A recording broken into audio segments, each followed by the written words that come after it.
Salut Camille. Salut Julien. Salut à toi qui nous écoutes et bienvenue dans ce nouvel épisode de ce podcast, La systémique du bonheur. Aujourd'hui avec Samir, on va te parler d'un nouveau sujet, un sujet qui va peut-être te mettre les chocottes. Samir, on parle de quoi? Exactement. Aujourd'hui, on va parler de toutes ces peurs qui te paralysent au quotidien, qui t'empêchent d'avancer. Exact. Alors, est-ce qu'on cible sur une peur en particulier ou on parle de l'ensemble des peurs aujourd'hui, Samir? Ouais, on va parler de l'ensemble des peurs. On va expliquer aussi quels sont les mécanismes, pourquoi est-ce qu'on a peur, à quoi sert la peur, et Mhm. pourquoi est-ce que justement, lorsqu'on ne maîtrise pas ou alors lorsque les peurs prennent trop d'ampleur, malheureusement, ça nous empêche d'avancer et ça nous empêche aussi de voir les belles choses qui peuvent se passer autour de nous au quotidien. Exact. Alors, on peut peut-être commencer par définir un petit peu ce que c'est la peur. Euh, et d'accepter l'idée que c'est quelque chose qui est normal et qui est aussi nécessaire. C'est une des réactions de base, de toute façon, de notre système, et c'est ce qui nous a permis de survivre aussi en partie euh, depuis depuis ces milliers d'années où l'individu évolue tranquillement vers la personne que nous sommes aujourd'hui. Et la peur fait partie de notre système, elle est là depuis le début et va continuer à être là jusqu'au bout. La peur est nécessaire parce qu'elle nous protège, la peur est nécessaire parce qu'elle nous permet d'éviter de prendre des risques inconsidérés. La peur nous aide finalement au quotidien à prendre de meilleures décisions, à faire de meilleurs choix, à prendre conscience de ce qui peut représenter un danger et de l'éviter. Mais ça peut aussi nous poser problème. Exactement. Moi, il y avait une histoire qui était parlante. Alors c'était une histoire qui parlait plus des croyances limitantes, mais je trouve qu'effectivement elle est parlante aussi vis-à-vis des peurs. Et en fait, c'est l'histoire d'un marchand qui amène de la nourriture au marché sur ses deux ânes. D'accord. Et une fois que la nuit est tombée, le marchand a souhaité attacher ses ânes pour éviter qu'ils s'échappent. Et très rapidement, il se rend compte qu'en fait, il lui manque une corde. Il a une seule corde sur lui pour attacher ses ânes. Et du coup, il se pose la question de comment il va faire pour attacher son deuxième âne. Et à ce moment-là, pas loin de lui, il y avait un sage qui était assis. Il y a toujours des sages qui sont assis de toute manière pas très loin dans mes histoires, comme par hasard. Alors il y avait un sage qui était assis et qui était adossé à une barrière et qui lui dit: fais croire à ton âne que tu l'attaches avec une corde comme d'habitude. Et comme il est habitué à être attaché tous les jours, il va croire Mhm. qu'il y a une vraie corde attachée à sa jambe. Et le marchand s'exécute et l'âne, à ce moment-là, il reste immobile et il reste sur place.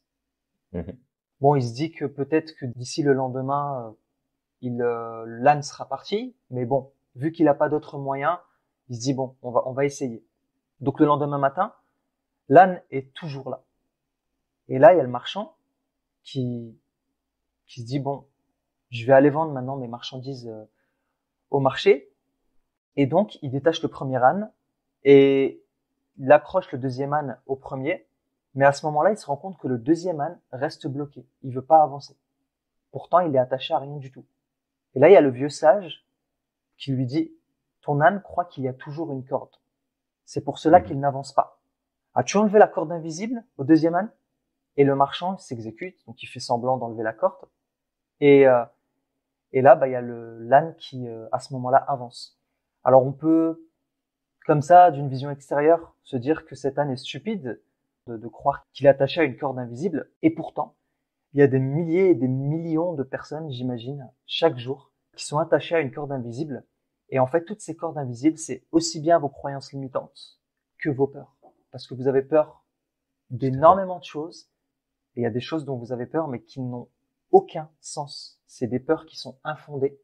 Et il me semble, puis j'avais vu une fois dans un livre qui expliquait que 90% de nos peurs ne sont C'est pas ça. réelles. Tout à fait. Donc, toi qui nous écoutes, moi également, parce que je travaille aussi sur moi tous les jours, il y a encore des peurs que je dois traiter, et peut-être Mhm. même toi, Julien.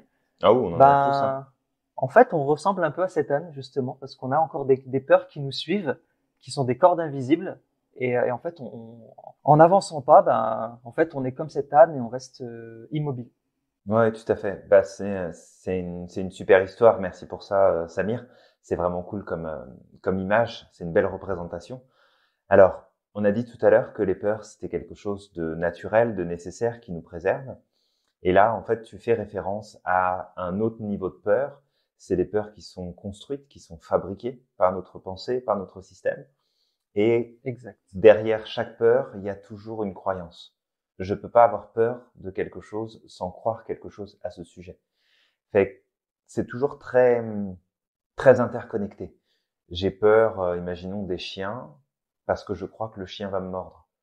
J'ai peur du vide, parce que je crois que je vais tomber. J'ai peur de faire telle ou telle activité parce que je crois que je vais souffrir ou que je vais me blesser. J'ai peur de dire telle chose à telle personne parce que j'ai peur de blesser ou de déranger ou d'être jugé. J'ai peur de passer à l'action parce que je crois que je vais peut-être ne pas réussir, je vais échouer ou je vais me rendre compte que c'est pas fait pour moi ou je vais commettre une erreur, peu importe. Il y a toujours une croyance derrière nos peurs. Donc ça, c'est important de le prendre en compte. Et puis, je te dirais que ce qui est important aussi, comme tu l'as évoqué, c'est que 90% de nos peurs ne se réaliseront jamais. Je veux dire, si tu as peur de tomber malade ou de mourir un jour, pas de bol, ça va se produire. Tu vas y passer aussi, c'est la même chose pour tout le monde. Mais si tu as d'autres peurs qui sont beaucoup plus élaborées, beaucoup plus construites, moins primales, on va dire, c'est avant tout le fruit de réflexion, de pensée, de ton imagination qui est mal orientée.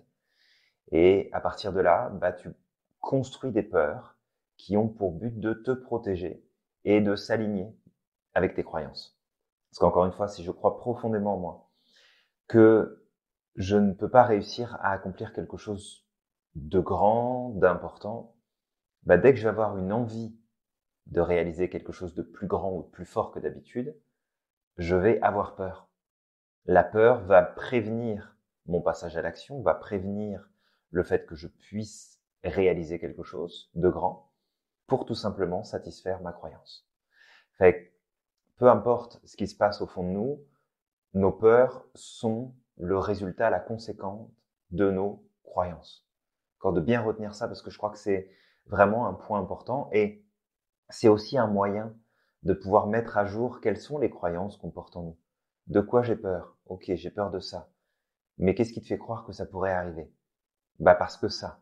Ok, donc là maintenant tu viens de trouver ta croyance, tu peux travailler sur ta croyance et donc quelque part te libérer de ta peur parce qu'elle est juste là pour créer en fait de la cohérence dans ton système. Donc ça c'est super important de le garder en tête que de toute façon la majorité de tes peurs ne se produiront jamais. C'est juste dans ta tête que ça se passe. Exactement, ouais. C'est vrai que c'est important justement de faire la différence entre ces deux niveaux de peur, entre les peurs effectivement qui sont justifiées, parce que le cerveau est là en quelque sorte pour nous aider pour qu'on survive le plus longtemps possible. Il est là pour nous préserver. Et du coup, les peurs, en règle générale, sont là, en tout cas, encore une fois, on parle de ces 10% de peurs qui sont justifiées, sont là pour nous permettre de survivre. Je me rappelle une fois que j'avais entendu aussi parler nos ancêtres, leur peur, dans l'environnement dans lequel ils vivaient, était là pour leur permettre de survivre, parce que c'était des chasseurs-cueilleurs, parce que ils devaient s'adapter à l'environnement, et on vivait pas dans le même genre de société qu'aujourd'hui. Il y avait beaucoup moins de sécurité, en quelque sorte. Ça dormait dehors, etc. Et donc, toutes ces peurs-là étaient justifiées. Ils étaient vraiment là pour faire en sorte que l'être humain était très alerte et qu'il était capable justement de répondre à des situations assez dangereuses. Aujourd'hui, dans les sociétés dans lesquelles on vit, il y a pas mal de peurs qui sont injustifiées. En fait, on est dans un environnement où on a pas mal de sécurité. On vit sous un toit. En règle générale, on vit sous un toit, en tout cas. On n'a pas besoin d'aller cueillir nos fruits et légumes à l'extérieur ou à chasser des animaux pour pouvoir se nourrir. Il suffit d'aller au rayon. Moi, je suis pas d'accord, Samir, en fait, parce que tu vas cueillir tes légumes au supermarché, puis ça peut être très dangereux. T'as le caddie qui t'attend au coin du rayon, donc il faut faire super gaffe. Et moi, je sais pas si tu as déjà vu, mais moi, j'en vois plein avec des fourches et des pics dans le rayon de boucherie pour attraper la viande. Tout à fait. Et il y a aussi des gens, tu sais, qui sont prêts à t'attaquer pour leur petit paquet de PQ aussi. Il y a pas mal de gens qui... Oui, c'est vrai que besoin primaire de l'être humain, le papier toilette, très très important. Effectivement, on l'a remarqué récemment. C'est un sujet sérieux. D'ailleurs, on pourrait faire un podcast sur le sujet. Exactement. Donc voilà, comme tu peux le voir, en fait, toutes ces peurs justifiées quand on va au supermarché, hein, de se faire. Enfin, moi, je me rappelle, tu sais, une fois, j'étais en train de marcher, il y a un mec qui m'a dit la bourse sous la vie, je suis sorti sans mon caddie, sans rien. Tu sais, donc c'est. Bon, on va pas. Ah bah, t'as une chance On sur deux de te revient. faire harakiri hein, dans le supermarché, hein, c'est sûr. Ah là là, ça craque, ça craque. Allez, on se reconcentre. Donc du coup, en fait, aujourd'hui, on vit pas dans les mêmes situations qu'autrefois, et il y a pas mal de Non. peurs. Le cerveau, va créer de la peur pour autre chose, comme la peur de parler en public. Tiens, la peur de parler en public. Tout à fait. Ça Ouais. ne tue pas, Non. ça ne tue pas. C'est pas quelque chose qui pourrait je veux dire, te nuire normalement. Mais ça, c'est la plus grande peur de pas mal de personnes, la peur de parler en public. C'est une peur très commune, ouais, tout à fait. Mm. Bah après, il y a la peur de montrer ses sentiments, la peur d'être Ouais. vulnérable aux yeux des autres, la peur de parler d'un sujet en particulier. Bon, prenons l'argent, par exemple. En Ouais. Amérique, c'est différent. Au Québec, Canada, c'est Ouais, encore aux différent États-Unis, aussi. c'est Il y a différent. moins de, il y a un rapport à l'argent qui est différent. Tu peux dire lors d'une soirée, bah tiens, regarde, moi je gagne ça à l'année, ça passe. Mais en Europe, faire ça, oui, aïe, aïe. Oui, aïe, aïe. Surtout en France, là. Ouh. Tu sais, Ah, tes feuilles d'impôt, tu les gardes secrètement rangées dans un tiroir fermé à double tour et il faut que personne soit au courant de ce que tu gagnes. C'est comme, oh là là, non, on parle pas de ça. Mais c'est une peur, je veux dire. On s'en fout, là, c'est que de c'est l'argent. ouf, ouais. Tu gagnes plus, tu gagnes moins. Bon, bah, si tu veux gagner plus, change de travail, fais autre chose, apprends des nouvelles compétences. Mais je veux dire, c'est pas besoin d'avoir peur, justement, de ça. T'as peur de ton banquier quand tu vas à la banque. T'as peur t'as peur de pas pouvoir être remboursé sur un produit que t'as acheté parce que tu sais pas si la garantie va être valide ou non. T'as peur de te lancer en affaires parce que tu penses que c'est trop risqué et que c'est trop compliqué. T'as peur de retourner peut-être faire des études parce que bah encore une fois en Europe t'as plus de jeunes qui font des études que des personnes qui ont passé l'âge de 40, 100 ou de 50 ans. Et pourtant, tu as plein d'autres pays dans le monde où tu as des gens qui ont 50, 60, 70, puis qui vont faire des masters ou des doctorats. Et, encore une fois, c'est l'aspect culturel, l'environnement, les règles supposées que c'est écrit nulle part, c'est dit nulle part, mais c'est comme accepté de tout le monde. Et puis ces peurs-là, en fait, elles servent strictement à rien. Elles t'empêchent de passer à l'action, elles t'empêchent d'avancer. Et en fait, tu vois là-dessus, j'ai même envie de partir dans cette voie que il y a beaucoup de peurs en fait qui peuvent être super utiles. Samir, si je te demandais je sais pas moi, de peut-être passer un coup de fil pour moi à une personne pour lui demander si elle serait disponible telle journée, est-ce que tu aurais peur de le faire? Je vais le faire. Ça, je sais que je vais le faire parce que c'est pas dangereux. Mais c'est Mhm. sûr que je vais ressentir peut-être parce que je connais pas la personne, etc. Je sais pas ce que j'aurai à lui dire ou si je vais m'en sortir. J'aurai quand même ce petit sentiment, alors un petit sentiment léger de peur et Ok, de me dire bon, on va voir comment ça va se passer. ok. Alors imaginons, on va préciser un peu la situation. Imaginons donc je te demande d'appeler cette personne-là et c'est vraiment juste, bah tiens, je t'appelle de la part de Julien, juste avoir confirmation, est-ce que tu viens à cette date-là ou pas? Est-ce que Ouais, pour ça, ça, t'aurais peur? pas du tout. Ok. Maintenant, si tu devais appeler une personne, mais cette fois-ci pour toi, pour un projet qui est super important, et que la réponse de la personne va plus ou moins définir comment ton projet va évoluer ou aboutir, il se passerait quoi pour toi là? Est-ce que tu aurais peur ou pas? Alors, j'ai Ou de travaillé sur moi l'appréhension? avec toi. Mhm. Ouais, j'aurais de l'appréhension. Après, j'ai travaillé beaucoup sur moi grâce enfin, voilà, je veux dire grâce à notre coaching Ouais. et à cette croyance limitante qui me disait que j'étais pas capable de réussir, etc. Et du coup, cette peur, j'aurais un peu d'appréhension. Je pense qu'effectivement, j'aurais ce petit malaise, je sentirais quelque chose à l'intérieur de moi qui fera que je me sentirais peut-être pas le plus à l'aise possible, mais euh, mais je pense pas que j'aurais peur. Ok. Mais tu aurais un Ouais. inconfort quand même qui serait là. Mais j'aurais un inconfort exactement. Ok. Alors, là où je veux en venir, en fait, si tu veux, avec ça, toi qui nous écoutes, c'est que la peur peut être super intéressante et peut être un point de repère qui te confirme que quelque chose va être important pour toi ou pas. Parce qu'avoir peur de te lancer en affaires, avoir peur de, de tout simplement déménager, changer de travail, parler à une personne, de prendre un engagement, avoir peur de peu importe ce que c'est. Je veux dire, si demain tu devais faire quelque chose dont tu te moques éperdument parce que tu t'en fous, là, ça représente rien pour toi, il y a peu de chances que tu aies vraiment une peur qui s'installe. Maintenant, si c'est quelque chose d'important qui a de la valeur, à partir de là, c'est normal de ressentir de la peur. Et en fait, cette peur-là, elle vient comme te confirmer que, regarde, en fait, c'est important. C'est important pour toi, c'est important pour la suite, c'est important pour tes projets, c'est important pour tes envies, ta réalisation, ton développement. Fait que c'est aussi un signe, c'est pas un signe que nécessairement il y a un danger, de pas tout de suite l'analyser comme ah, j'ai peur donc il y a un danger. Non, j'ai peur parce que ça compte pour moi. Donc on pourrait prendre un exemple ici. Euh, donc avec Samir, on est en train de travailler, puis on va l'annoncer aujourd'hui sur une, euh, une façon de pouvoir contribuer à la société et de contribuer à travers les associations auprès de personnes qui euh, ont tout simplement besoin de soutien, d'aide, d'accompagnement. Et en fait, ça, c'est un projet qui remonte à assez loin dans ma tête. Et ça faisait un petit moment que je voulais trouver un moyen de pouvoir contribuer à travers l'entreprise euh, auprès des autres. Et finalement, on a travaillé sur ce projet-là. Et c'est le lancement tout à l'heure. Mais ce lancement-là, il est stimulant, il est stressant aussi, de se dire est-ce que ça va marcher, est-ce que ça va pas marcher, est-ce que les gens vont aimer l'idée, est-ce que ça va aboutir, pas aboutir, on n'en sait rien. Mais il y a quand même cette petite notion de peur qui est là, de puis si ça marche pas, puis si ça fonctionne pas, puis si on s'est trompé, puis peut-être toutes ces questions qu'on peut avoir l'habitude de se poser justement. Et en fait, c'est vraiment de te reprendre cet exemple que s'il y a cette appréhension là, c'est parce que c'est important, c'est parce que ça compte.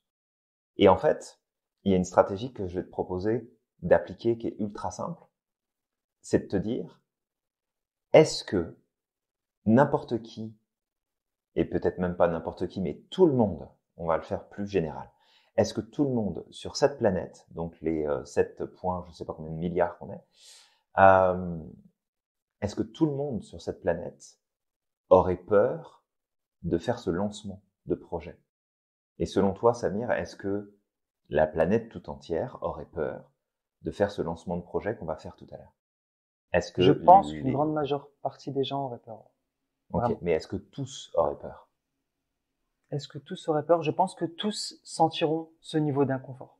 Alors, je vais partir du principe que tout le monde n'aura pas peur de le faire, parce que Ok. ce serait faire une généralisation que de dire que tout le monde aurait peur dans cette situation-là. Ça se trouve, pour certaines personnes, ça va être juste, c'est un projet à lancer, puis je le lance, puis je fais ce que j'ai à faire, puis si ça marche pas, ça marche pas. À partir du moment où tu te poses la question de est-ce que tout le monde sur cette planète aurait peur de faire ce que je veux faire, ce que j'ai envie d'accomplir, si la réponse est oui, dans ce cas-là, c'est que ça représente un vrai danger. Si la réponse est non, dans ce cas-là, c'est que c'est pas une vraie peur, mais c'est une appréhension que tu as sur ce qui pourrait se produire et que cette appréhension-là, tu peux tout simplement la rattacher à ah ouais, mais en fait, j'appréhende parce que c'est important pour moi. Si ce projet n'était pas important pour moi, j'aurais pas de l'appréhension. Dire, c'est un projet, je le fais comme j'en ai fait d'autres, puis peut-être tu le lances, ça marche, c'est cool. Ça marche pas, c'est pas grave, on passe à autre chose. Fait que vraiment de t'inviter, toi qui nous écoutes, à te poser cette question. Est-ce que, finalement, il y aurait des personnes qui n'auraient pas peur dans cette situation? Qui n'auraient pas ce niveau de peur que j'ai à ce moment-là, sur tel sujet, tel ou tel projet, réalisation? Et juste de recadrer à partir de là, de dire, non, en fait, il y a plein de personnes qui le feraient sans sourciller, sans broncher, sans avoir la moindre inquiétude. Fait que si moi je ressens de l'inquiétude, c'est probablement parce que c'est important pour moi. Et après, la deuxième étape, c'est de savoir, en fait, qu'est-ce qui est important? Est-ce que c'est le fait de le réaliser? Et dans ce cas-là, c'est de mettre les choses en place pour avancer et puis y aller. Ou est-ce que j'ai peur ou de l'inquiétude parce qu'en fait, je m'apprête à faire quelque chose que je n'aime pas, que je ne veux pas, qui est pas aligné avec moi, qui est pas aligné avec mes valeurs, qui est pas aligné avec ce que je crois profondément. Et dans ce cas-là, bah, je prends une décision qui est différente. Mais vraiment plutôt que de dire, bah, je peux pas le faire parce que j'ai peur et il faut que j'arrête d'avoir peur pour le faire, c'est de vérifier la peur, est-ce qu'elle est valide ou pas? Et si elle n'est pas valide, est-ce que c'est pour me signifier que c'est important? Ou est-ce que c'est pour me signifier qu'en fait, c'est pas ce que je veux faire et qu'il faut que j'aille dans une direction qui est différente? Exact. Et ça, c'est une stratégie qui fonctionne super bien, de manière générale sur plein de peurs qu'on a qui sont juste le résultat de croyances qu'on entretient sur un sujet ou sur un autre dans notre quotidien. Exactement, c'est super intéressant ce que tu dis là. Et ça me rappelle, ben, allez, un petit partage, on aime bien partager. Ça me rappelle ce jour où bah, j'étais parti au parc d'attractions avec ma femme. La première fois que j'étais parti avec ma femme d'ailleurs. Et donc j'ai fait une partie du parc d'attractions. Bon, ça va, ça se passait bien. Et puis à un moment, j'étais arrivé devant une attraction, donc c'était l'ascenseur. Donc c'est une espèce d'ascenseur qui monte très très vite. Je crois que c'est une centaine de mètres ou un peu plus en l'équivalent de, je sais pas, 5 secondes, quelque chose. Enfin, c'était très rapide. Okay. Et après ça redescend d'un coup. Et je me suis dit on va le faire. Et j'arrive en face. On était en face. C'était à mon tour de monter. J'arrive en face. Je regarde le truc. Je lève la tête. Je vois la hauteur de la tour. Je fais non, je le ferai pas. Et je suis reparti comme ça. Et j'avais cette frustration au fond de moi de me dire ah mais punaise, c'est pas cool quand même. J'étais devant cet ascenseur, j'étais prêt à y aller et je me suis dégonflé à la dernière minute. Alors qu'il y a des gamins qui le font, alors qu'il y a des personnes âgées qui le font. Ouais. Et moi, je me suis dégonflé à la dernière minute. Et j'ai regardé parce que bon, c'était aussi l'heure, c'est la dernière attraction, ça allait fermer. Et je me rappelle, j'ai regardé la tour, je le fais la prochaine fois que je viens, je te jure que je vais le faire. Je le fais. Ouais. Et je suis retourné 4 mois plus tard avec ma femme. Et ce jour-là, j'ai dit, je m'en fiche, je vais le faire. Et je suis monté. Et je l'ai fait, donc j'étais bien content parce que euh, j'avais une phrase qui disait, et c'est un peu comme ça que j'essaye de raisonner, avec les fausses peurs. Un petit peu comme ce que tu disais, c'est d'abord de se poser cette question, est-ce que d'autres personnes le font? Est-ce que c'est aussi dangereux que ça réellement? Ok, il y a énormément de gens qui le font, le pourcentage est infime pour que ça se passe mal. C'est comme l'avion. L'avion, c'est quand même l'un des moyens de transport le moins dangereux, en tout cas, du monde. Plus sûr, ouais. Alors, tout à fait. c'est vrai que quand ça se loupe, ça fait mal. Voilà, il y a peu de chances de s'en sortir, mais je crois que les probabilités sont infimes. Ça doit être en dessous du 1%. Donc, c'est plus dangereux de prendre sa voiture que de prendre l'avion. Okay, carrément. Et pourtant, il y a des gens qui se privent de voyager, pourtant ils aimeraient voyager, qui se privent de voyager parce qu'ils ont cette peur de l'avion. Bah, là, c'était un peu la même chose. Je me suis posé la question, est-ce qu'il y a d'autres personnes qui le font? Oui, il y a des enfants, il y a des personnes âgées. Est-ce que il y a eu non, il n'y a pas eu d'accident. En tout cas, à ma connaissance, il n'y en a pas eu depuis que le parc d'attractions est là. Donc finalement, en fait, il n'y a pas réellement de danger. Et je me suis dit, bah écoute, je vais me faire de cette peur un objectif. Et j'ai réussi. Et je me suis dit, bah tu vois, en fait, finalement, il y a des peurs qui me paralysent. C'était bien, c'était un bon moment, on a rigolé. Et c'est un petit truc, c'est pas grand-chose. Mais imagine tous les grands projets, toutes les belles choses que tu pourrais faire si justement tu faisais de ces peurs un objectif, si tu osais aller au-delà de ces peurs. Il y a des personnes, tu sais, qui restent seules pendant des années parce qu'ils ont jamais eu, ils ont toujours eu peur d'aller voir la personne qu'ils aiment et de lui dire. Alors il y a une chance sur 2 que ça se loupe, il y a peut-être une chance sur 5, sur 10 que ça se loupe. Mais voilà, au pire, enfin voilà, si ça se loupe, tu passes à autre chose. Et puis il y a d'autres personnes sur Terre et ça va te permettre d'avancer vers mieux. Voilà, au moins tu avances, tu restes pas bloqué sur quelque chose qui est là devant toi, que tu désires et que tu n'auras jamais finalement parce que tu le fais pas et tu te focalises sur cette chose sans te donner le pouvoir et la permission d'y aller quoi. Donc tout à fait. c'est sûr, la première chose à faire, c'est de se poser ces questions que tu viens de donner. Il y a peut-être autre chose aussi que j'avais comme question, c'est une question que tu nous posais beaucoup. Qu'est-ce que je faisais si je m'aimais vraiment? Et je dirais même, qu'est-ce que je ferais si je n'avais pas peur? Ou alors, qu'est-ce que je ferais sans peur? Ouais. De se poser Ouais, cette tout à question. fait. Ah, c'est Si une là, au question moment qui est très T, pertinente, ouais.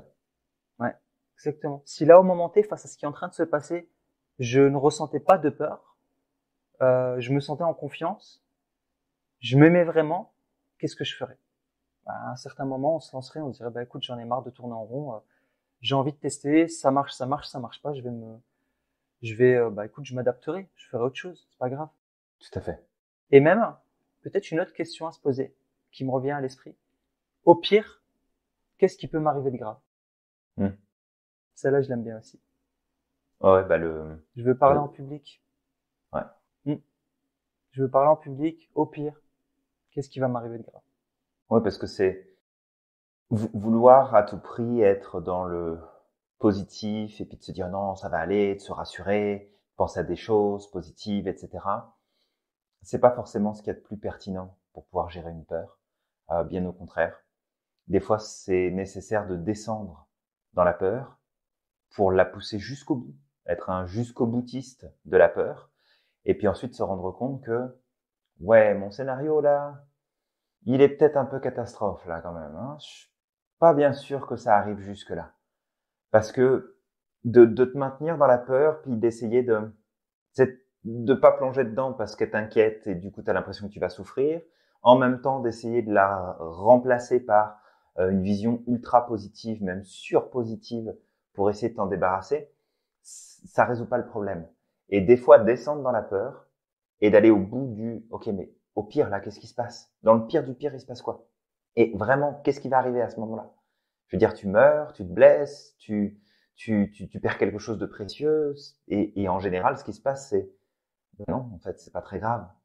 Ça serait triste, ça serait dérangeant, je serais pas content ou je serais déçu, mais c'est pas très grave. Et là, tu rééquilibres la balance parce que d'un seul coup, tu reprends conscience que, bah, regarde, en fait, c'est pas si grave.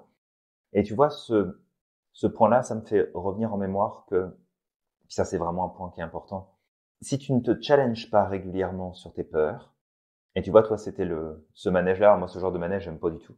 Fait que je les fais pas. Je veux bien faire des montagnes russes, mais la sensation de descente me plaît pas physiquement. Je ne l'aime pas. Euh, mais c'est la même sensation qu'on retrouve quand on prend un ascenseur pour monter dans les grands buildings. Alors, elle est pas aussi forte que dans un manège, mais c'est une sensation que je n'aime pas. C'est une sensation que tu as aussi quand il y a des trous d'air quand tu es en avion. Et ça, c'est une sensation dont j'ai horreur. C'est vraiment quelque chose qui, physiquement, c'est très inconfortable. Mais, parce que je sais que c'est inconfortable et parce que je sais que c'est une source d'inquiétude pour mon cerveau, tu vois, il y a pas si longtemps que ça, j'étais à New York et puis on s'était dit, bah tiens, on va aller revoir le World Trade. J'avais eu la chance, étant petit, d'être en haut des tours jumelles. Et je me disais, bah, je vais aller revoir un petit peu, puis je vais monter en haut de la tour. Mais mon cerveau était en panique complet à l'idée de monter dans l'ascenseur, sachant que ça allait monter très vite et que ça allait redescendre très vite et que j'avais pas de porte de sortie. Je veux dire, une fois que t'es dans l'ascenseur, puis tu montes tout en haut. Et c'est vraiment de se dire, mais au pire du pire, là, il se passe quoi si tu montes dans l'ascenseur? Bah, c'est au pire du pire, tu vas avoir mal au ventre, ça va durer quelques secondes, puis après, ce sera fini. Oui, bah, tu vas avoir le corps qui va shaker un peu parce que la sensation est vraiment très désagréable. Mais c'est tout, là, c'est pas grave. Fait que je suis quand même monté. Puis quand je me suis retrouvé tout en haut, bah, dans ma tête, c'était, OK, non, faut que je redescende à pied, là. Je veux pas reprendre l'ascenseur, ça va être l'enfer quand je vais redescendre, ça va être horrible. Je veux pas redescendre avec l'ascenseur.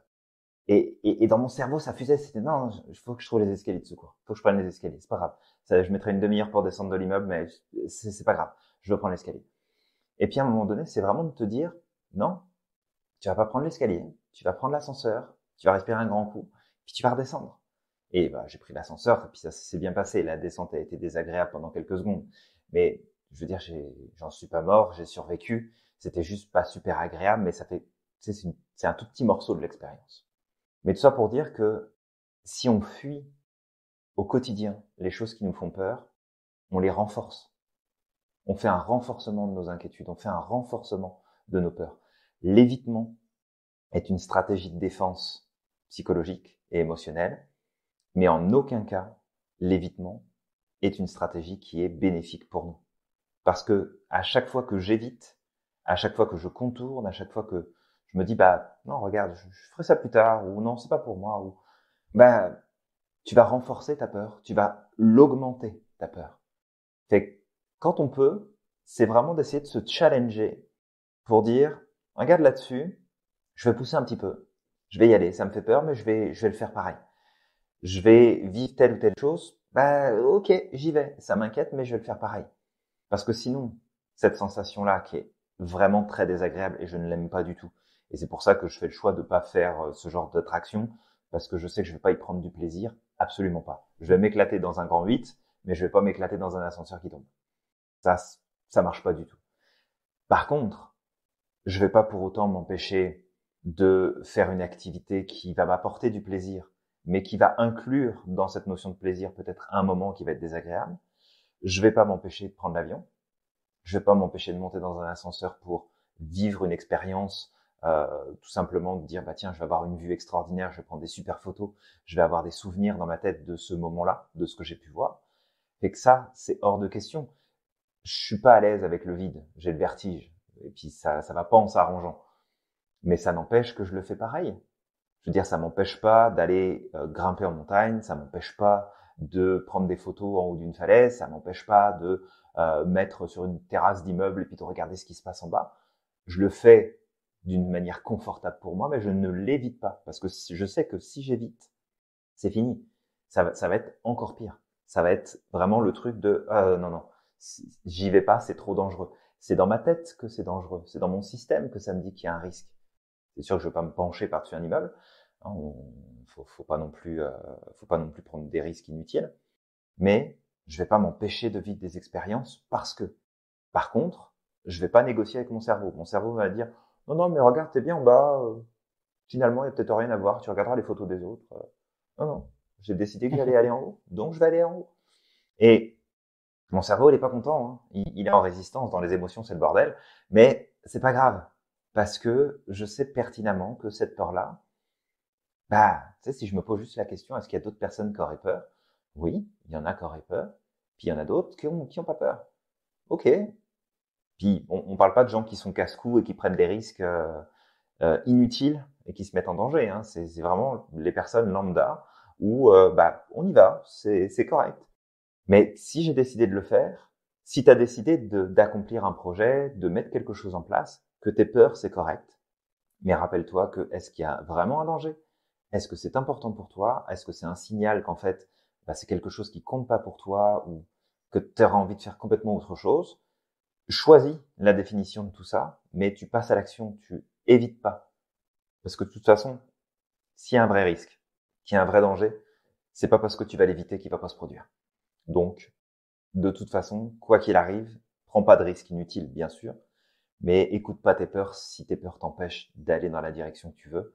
Ça va faire tout sauf t'aider et peut-être du coup te laisser après la parole, Samir. Ne jamais prendre de décision basée sur les peurs. Ouais. On a tous des stratégies spécifiques qui nous sont propres pour prendre des bonnes ou des mauvaises décisions, mais prendre une décision basée sur la peur ne sera jamais une option valide. Jamais, jamais, jamais. Donc, c'est ça. Samir, je te laisse la place. Ouais, ça pop beaucoup. Et ben, par exemple, là, on peut prendre un exemple là d'actualité avec le vaccin. Mhm. Encore une fois, je vais pas dire, enfin voilà, je rentre pas dans le débat du pour ou contre. Moi, Oui, je est-ce suis qu'on est pour ou vacciné, contre ça? il y Oui, a pas tout de à fait. problème.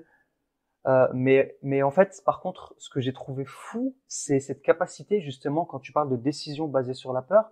Bah, faut savoir que les médias, ils sont là pour faire du chiffre, ils sont là pour faire du fric. Mhm. Et qu'est-ce qui vend plus que la peur? Quand les personnes sont dans l'émotionnel, bah, ça vend. On impacte beaucoup plus, on peut les manipuler beaucoup plus facilement. Et ce que j'avais pu voir, par exemple, dans les débats, après, moi, je vis ce qui se passe, par exemple, en France de loin, vu que je suis sorti du pays, que je suis aux États-Unis, j'ai Tout à un fait. autre regard parce que justement, je vois les choses de l'extérieur. Et, et en fait, bah, quand la dernière fois, j'ai voulu regarder un peu ce qui se disait dans les débats, et c'est jamais constructif. Ils vont, ils ramènent pas deux personnes opposées pour essayer de Mhm. discuter, trouver un. en quelque sorte, pour essayer en quelque sorte d'équilibrer le débat. Ou c'est Oui, c'est toujours pas un des débat, personnes ouais. qui sont, voilà, qui sont totalement polarisées.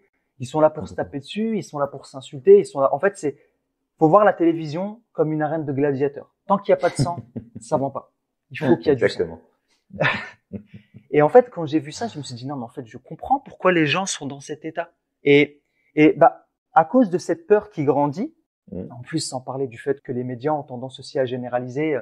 Ah, mais quand vous dites ceci, vous vous rendez pas compte que la majeure partie des Français, alors où sont les chiffres? Il y en a pas en règle générale. C'est juste encore une fois Tout pour à faire fait, encore ouais. plus peur et pour généraliser. Et bref, tout ça pour dire que suite à ça, suite à ces peurs qui grandissent, il y a des personnes qui, pour créer de la cohérence, parce qu'on en parlait, la cohérence est là quand on manque de cohérence, quand on est dans le flou. Le cerveau, son objectif principal, c'est de créer de la cohérence.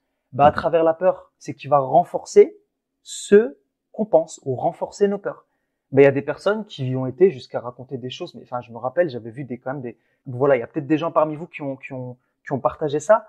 En tout cas, moi, j'ai trouvé ça quand même assez grave dans mon système de valeurs de partager en quelque sorte des étoiles jaunes par rapport au pass sanitaire ou Ouais. des photos avec Auschwitz où on a quand même comparé le pass sanitaire à ce qui a pu se passer à l'époque. Et moi, je trouve ça vraiment affreux, par respect pour les personnes qui sont mortes, par respect par tout ça.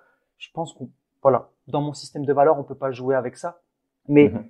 toutes ces peurs, en fait, ont poussé même des gens à croire qu'en fait, à travers une petite seringue de rien du tout, en fait, on peut injecter une puce. D'autres personnes qui n'ont aucune connaissance dans certains domaines et qui s'improvisent docteurs.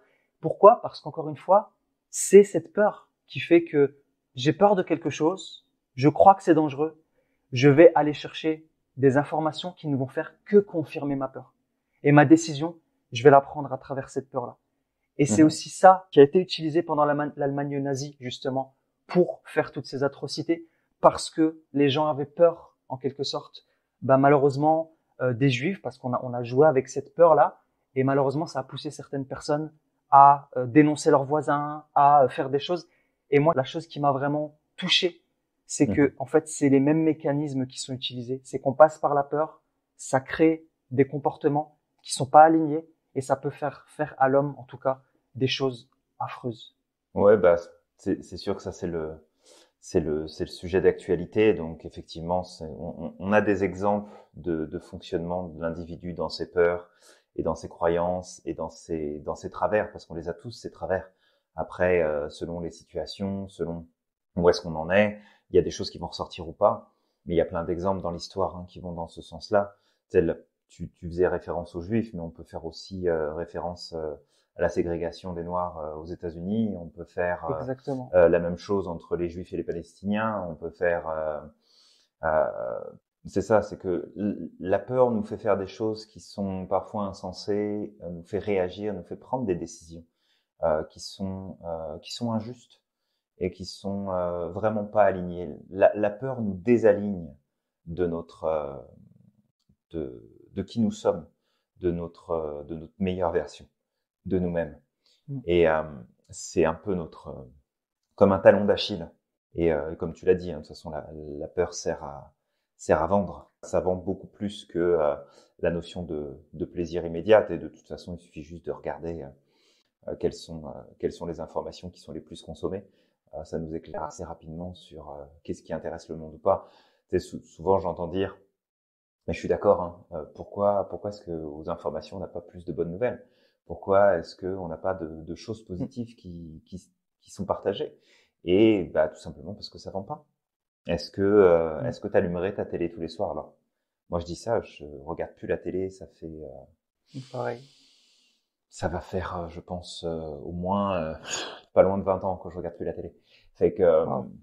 est-ce que tu allumerais ta télé le soir si toi qui nous écoutes, tu as l'habitude de regarder les informations pour finalement entendre des histoires positives, des choses qui se passent bien dans le monde, est-ce que c'est naturellement quelque chose que tu vas aller rechercher ou pas?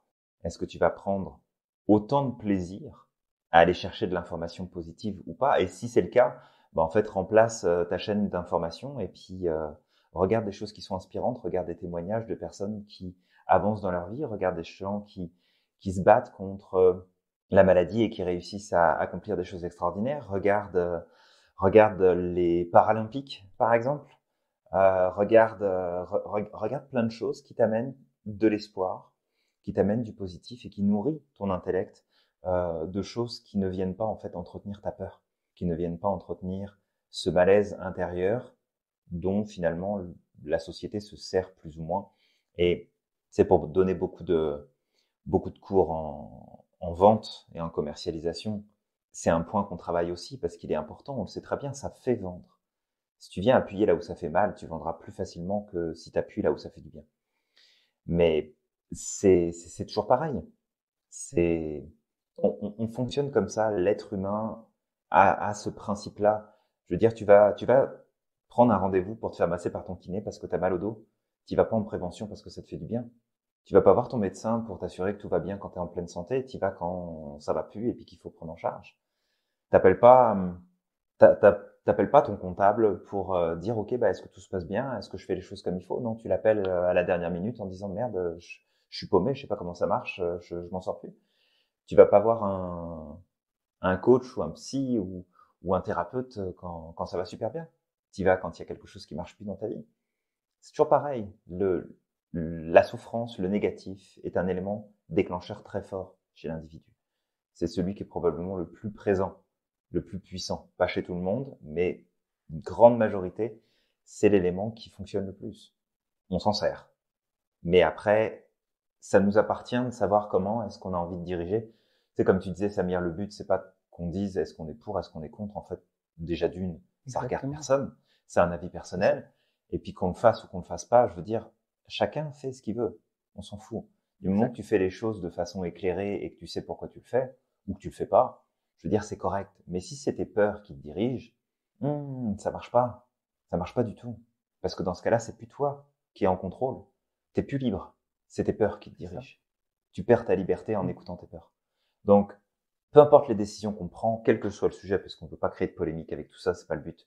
C'est vraiment de donner un exemple qui parle à tout le monde parce qu'on est tous concernés par la situation. Mais c'est de bien comprendre que les peurs, elles sont ultra puissantes. Si on ne sait pas s'en servir et qu'on les reconnaît pas à leur juste valeur, elles peuvent nous diriger dans la mauvaise direction pour nous. Et la bonne direction pour toi qui nous écoutes, c'est peut-être une mauvaise direction pour quelqu'un d'autre. Et inversement. Donc on s'en fout, mais du moment que c'est aligné avec toi et que c'est bon pour toi et que ça t'apporte des choses positives, je veux dire, c'est la seule chose qui compte. Maintenant, c'est de savoir est-ce qu'on écoute ses peurs ou pas, et écouter ses peurs pour les comprendre et savoir pour dire c'est important pour moi, ok, donc je le fais. En fait, je me rends compte que j'ai peur parce que c'est pas quelque chose qui compte pour moi et que ça vient contre mes valeurs. Du coup, je le fais pas, c'est bon. Ok, j'ai peur parce qu'il y a un réel danger et que je veux pas prendre ce risque, c'est bon aussi.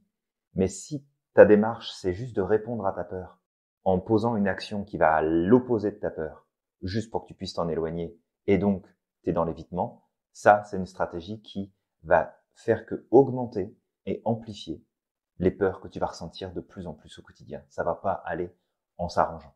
Et d'ailleurs, c'est ce que je reproche en ce moment particulièrement à la communication ambiante et aux médias, c'est que leur rôle à la base, c'est d'informer, c'est pas de faire peur.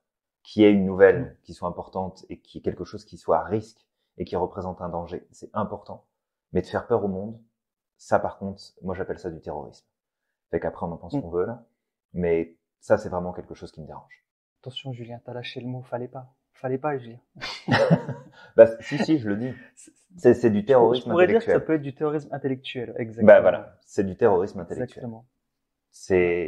Mais après, encore une fois, c'est pas un avis de savoir si ce qui se passe en ce moment représente un réel danger ou pas. J'ai pas suffisamment de connaissances dans le domaine. Je suis pas médecin, je suis pas statisticien. C'est pas ma job. Ce que je sais, c'est que la manière dont on fait les choses est représentative de comment chaque individu, face à ses peurs, les gère ou les gère pas. Et là, clairement, je suis pas en accord avec la manière dont ça se déroule. Mais encore une fois, ce n'est que mon avis. Je dis pas que c'est la vérité. C'est juste un partage pour t'éclairer, toi qui nous écoutes, à t'inviter. Toi qui nous écoutes à, ok, tout le monde a des peurs. Maintenant, la question, c'est de savoir qu'est-ce que tu en fais. C'est ça qui compte. C'est exactement ça. Ouais. Et comme on l'a dit, voilà, moi, je trouve cet exemple parlant parce que tout le monde est concerné actuellement. En tout cas, Je parle plus en France parce que moi aux États-Unis ça ne s'est même pas posé. Mais encore une fois, c'est une autre mentalité. Il n'y a pas eu les mêmes. C'est pas les irréductibles gaulois, c'est pour ça. Et puis il n'y a pas eu la même histoire. Hein. La gestion, en tout cas de la pandémie, s'est pas passée de la même manière. Et voilà. Et l'objectif, encore une fois, c'est vraiment pas de dire oui ou non. En fait, je pense que tout le monde a le droit d'avoir son avis. Tout le monde a le droit de prendre sa décision en Oui, bien libre sûr. conscience. Par contre, Complètement. les dangers, et c'est ça en fait, c'est pour ça que j'en parle, c'est attention de ne pas tomber dans les mécanismes de votre cerveau et dans la manipulation, parce qu'on utilise ça justement pour vous manipuler. C'est la peur, parce que j'ai vu des gens se déchirer, j'ai vu des gens s'insulter, parce que quelqu'un qui était pour le vaccin estimait qu'une personne qui n'était pas pour était. Il y a des noms d'oiseaux qui ont volé autour de moi, j'ai entendu des choses. Alors c'est pas J'imagine. directement moi qui est concerné parce que je suis encore dans la bienveillance et grâce justement aussi à ce que j'ai appris dans la PNL, etc., j'ai pu avoir ce recul, j'ai pu me rendre compte de ça, même si certaines choses m'ont quand même impacté parce que j'ai trouvé que c'était malveillant. Mais Ouais. justement, parmi la malveillance que j'ai vue, c'est ces débats polarisés où des personnes qui sont pour le vaccin vont insulter, vont parler très très mal à des personnes qui ne le sont pas, et puis inversement, des personnes qui sont pas pour le vaccin vont manquer de respect à des personnes qui sont pour. Et encore une fois, si on creuse, c'est que on n'a pas les connaissances. Podcast de la dernière fois, l'effet Dunning-Kruger, des choses moi qui ne me Tout à concernent fait. pas. Je préfère me dire, je ne sais pas, je n'ai pas les connaissances pour.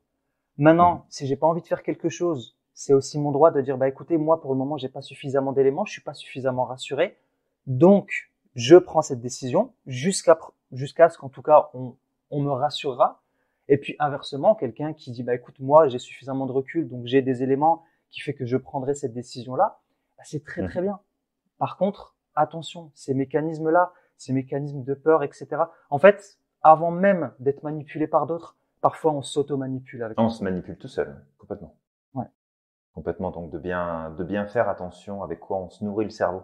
ouais. D'ailleurs, on pourra faire un podcast là-dessus, Samir, je pense. Ça vaudrait le coup Exact. de prendre le temps de parler de cette nourriture intellectuelle qu'on se donne ou qu'on se donne pas et qui peut faire une réelle différence dans notre vie. Mais tout ça pour peut-être conclure là-dessus, parce que effectivement on a évoqué ce point-là, mais vraiment de manière globale, de faire attention aux peurs. Elles sont importantes, elles sont utiles, elles portent un message. À nous d'écouter ce message et de savoir s'il est valide ou non. Avec nous-mêmes, juste avec nous-mêmes. On s'occupe pas des autres, on s'occupe de soi. C'est vraiment se recentrer à ce moment-là et de se dire, OK, qu'est-ce qui fait du sens pour moi? Est-ce que je fais ce projet? Est-ce que je prends cette décision? Est-ce que je vais là? Est-ce que j'y vais pas? Mais retenir que prendre une décision basée sur la peur sera, j'ai envie de dire jamais, mais on évite les généralisations, donc rarement une bonne idée. Rarement une bonne idée. Exactement. Bah, du coup, bah, moi, pour terminer, ce que je peux dire, c'est peut-être te renvoyer vers l'épisode 14 où on avait parlé du pouvoir du SRA, justement, le fait de tout ce Mhm. sur quoi. Bonne Alors, il idée. y a une phrase qui va justement résumer tout ça, et c'est toi, Julien, qui me l'avait appris, c'est tout ce sur quoi on se concentre augmente, ce à quoi on résiste persiste. À partir du moment où tu te concentres sur tes... Et attends, il y a une phrase que tu as dit la dernière fois que j'ai adorée. Est-ce que tu peux nous la redire sur ton post Facebook? Ah, le dernier post Facebook, oui. Elle était puissante, celle-là. C'est pas en continuant de mettre le nez dans la merde que ça va sentir la rose. Exactement. Donc, Donc voilà, tout mais ça après, pour te bon, dire. c'est une orientation de pensée qui est différente. Exactement. Mais tout ça pour te dire, voilà. Essaye de reprendre le contrôle, en tout cas, sur tes mécanismes. Essaye de Ouais. te poser ces questions-là si tu as des peurs, en sachant que 90% de tes peurs sont injustifiées, 10% le sont. Te poser les bonnes questions, poser sur un papier qui t'a organisé, en fait, qui t'a organisé ce que tu as envie de faire. J'ai envie de dire telle chose à quelqu'un, ok, bah voilà, j'ai envie d'avouer mes sentiments, voilà comment ça va se passer. J'ai envie de parler en public, ok, bah je vais m'organiser, je vais préparer ce que j'ai à dire. Donc, et de te sécuriser, en tout cas, dans cette peur que tu as, qui n'est pas justifiée en quelque sorte, te sécuriser au maximum et te lancer. Parce que tu vas passer à côté de ta vie, en fait, si tu le fais pas. Si je n'avais pas pris cette décision de faire de mes peurs des objectifs, encore une fois, je Mhm. parle des 90% de peurs qui sont pas dangereuses, Tout à fait. je ne serais pas venu ici, aux États-Unis. Et c'est l'une des plus belles décisions que j'ai prises avec mon mariage. Mais je me serais pas marié, j'aurais pas quitté mon travail, j'aurais pas fait du développement personnel, j'aurais pas investi sur moi-même par peur de manquer. Je serais pas ici aux États-Unis. J'aurais pas appris l'anglais parce qu'encore une fois, moi j'étais une brêle en anglais, mais d'être ici, ça m'a permis aussi de m'améliorer, même si ça a été difficile au début. J'aurais peur de discuter avec les gens parce qu'encore une fois, c'est de l'anglais et parce que c'est pas ma langue natale. Et je serais pas, encore une fois, je serais pas là aujourd'hui à parler avec toi de tous ces sujets qui me passionnent et qui nous passionnent. Donc, une petite peur, si tu cèdes face à une petite peur, tu céderas face à des choses qui pourront être beaucoup plus grandes et qui pourront avoir beaucoup plus d'impact dans ta vie. Ouais, exact. Et d'ailleurs, sur ce point, on va t'inviter avec Samir, si tu le souhaites, à nous noter en commentaire, que ce soit sur YouTube, Facebook ou sur le podcast lui-même, Exact. à nous noter en commentaire qu'est-ce qui est une peur pour toi aujourd'hui et comment est-ce que tu vas passer à l'action pour la dépasser. T'engager à dire, ok, ça me fait peur, mais c'est important pour moi, donc go, j'y vais. Partage-nous, marque-nous ce que tu vas faire, en quoi tu t'engages, comment tu vas minimiser tes peurs et les réduire, parce que plus tu vas faire ça, moins tu auras peur. Tu en auras toujours des peurs, ça fait toujours partie de nous, mais elles seront moins fortes, elles seront moins présentes, elles sont moins décisionnaires. Si tu les évites, elles prennent de l'importance, elles prennent de la place, du poids, elles occupent plus d'espace et donc elles deviennent plus décisionnaires que toi. Donc, comment est-ce que tu peux faire aujourd'hui, peut-être une peur que tu as sur quelque chose qui est important et que tu vas dire, ok, j'ai conscience de ce que ça représente, il y a des risques, mais je veux le faire. Donc, je le fais. Exact. C'est une très bonne idée que tu viens d'avoir là. Très, très bonne idée. Et c'est une bonne manière, justement, de passer à l'action aujourd'hui si tu as envie d'avancer, que tu te sens bloqué depuis un certain moment. C'est un très bon exercice. Exactement. Donc, si tu as aimé cet épisode, on a partagé plein de choses. Like, commente, partage. N'hésite pas à nous faire ton retour si tu as des questions ou tu as envie d'entendre dans un prochain podcast plus d'informations sur un élément ou un autre. Et puis, on te retrouve dans le prochain épisode très bientôt. Exactement. Et n'oublie pas une chose, c'est ce podcast est à toi. C'est pour toi ce podcast. Donc n'hésite pas justement à commenter au maximum, à donner ton avis et aussi surtout à partager les sujets que tu aimerais bien voir dans les prochains podcasts. Ouais. Parce qu'on est là pour toi, on est là pour partager un maximum, pour t'aider à avancer. Donc n'hésite pas, vraiment. C'est ton podcast, c'est ton espace. Lâche-toi. Et pour terminer, ce que j'aimerais te dire, c'est de croire au maximum en ton potentiel. Exact. N'oublie pas que tu es magique et on te dit à la prochaine.